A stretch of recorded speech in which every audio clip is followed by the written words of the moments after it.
So I've brought in my family so residents can get to know me a little bit more on a personal level. My beautiful wife, Maria, my littlest one, Elizabeth, Yvette, and my oldest, which is Eliana Isabel. Beautiful. How old are they? So she is 19 months old, and the smallest one is going to be 2 in a couple days. Oh, wow. Yeah. And Maria, anything new from you? Yeah, no, we're happy. I'm so happy with my 2 girls. I mean, they are a miracle. They are a blessing. So I'm happy to be here. Thank you for having us. Thank you. Thank you for being here with us today. So family obviously is everything. I share pictures and videos with our residents because I want people to realize that family is important, right? It's a nucleus of our city. We have parks because of our families. We're trying to bring businesses because of our families. And family should always be, as you can see, family should always be something that's our center, right? Something that really defines Deltona. And in many years past, we've been a little bit lacking in showing that off. And I think it's important that we always realize that everything we do, especially as elected officials, we do for the betterment of the future of our families. So we have a couple events coming up. We have my 3rd quarterly town hall that's coming up. We're doing that in collaboration with the Volusia County Sheriff's Office, Bikers Against Trafficking, and I believe one of the regional directors for the Human Trafficking Division of Central Florida is going to be there. So that's a very important one. Human trafficking is a big problem. 70% of reported missing people cases come out of Deltona for the county. So don't miss out on that. As a matter of fact, I have it right here on my little cheat sheet. That's going to be September 15th at 7 p.m. at the center of Deltona.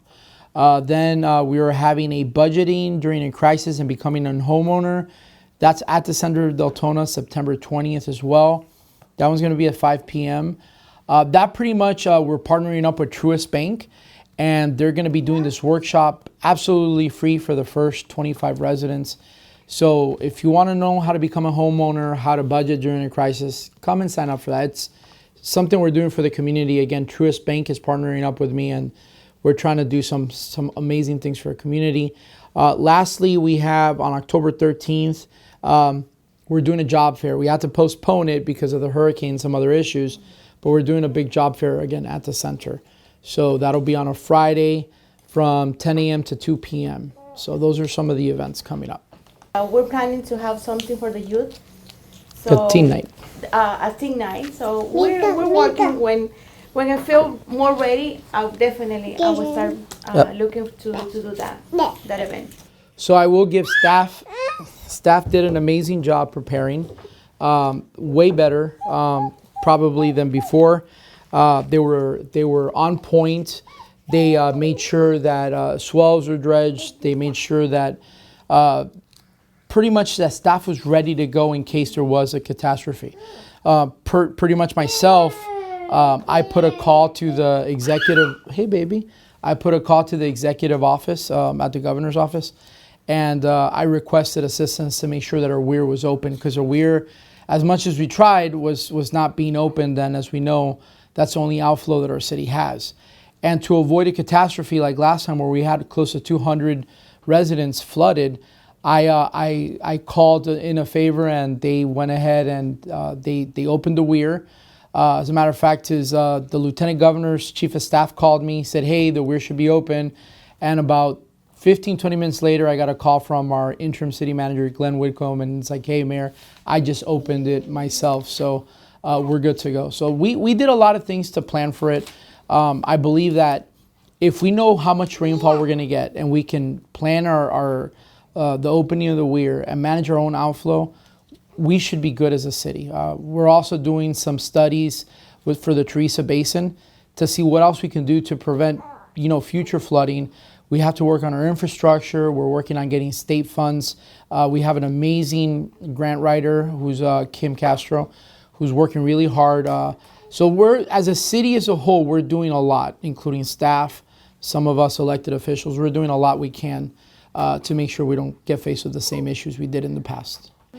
Education is the most important thing. Unfortunately, as a society, we wait for the last minute to go get water, then there's no more water.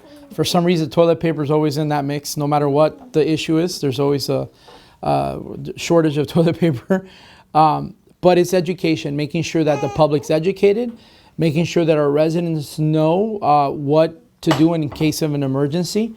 And then from there, making sure that staff is ready, right? That staff knows where we're having the issues and deficiencies. And then finally, collaboration. It is so important that we collaborate with our county and our state officials to make sure that we're getting everything that we need for our residents.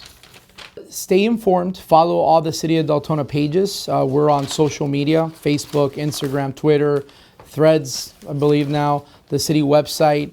Follow them for the most up-to-date, most official information. You can always follow my stuff on social media. And usually I just get copy and paste whatever the city does, and I just copy and paste it, and that's about it. But follow the page, stay informed. It's very important. And God forbid we get hit with a hurricane, listen to the advice from the local officials. If they tell you that you need to evacuate, you need to evacuate. So we're getting, and we're gonna get a second Starbucks, right? Right there on Fort Smith and Cortland Boulevard, where the old SunTrust used to be. So we have that, and then we have some other stuff that are in the pipeline, but I really can't talk about it. But there's a lot of exciting stuff. I know that residents have seen, I'll put you down. Residents have seen the Taco Bell, the drive-through Taco Bell that's coming in. And I know folks are dying for that restaurant. It's coming, folks, but just be a little bit more patient. I know I've been saying that the last couple of Deltona Vibes, but it's coming. So come to the Deltona Resident Commission meetings, come to the workshops, be part of your city. I mean, if you want to see change, you have to be the change that you want to see. Yeah, that's very true. And if any residents have any questions or concerns, how can they reach the commission? commission@deltonafl.gov. They can go on the city website, and they can email each and every one of us individually, or they can email us all as in bulk, right? They can always schedule a meeting with me. We made it very easy. Thanks to the PIO office, they put in all the requests in there. You go on the website, click, and they can schedule a meeting, and I'll be more than happy to sit down and talk to them. That's awesome. Thank you again for taking the time to do this segment with us. This is Deltona Vibes. Deltona first. ¿A dónde tú vives, mami? ¿A dónde tú vives? Donna.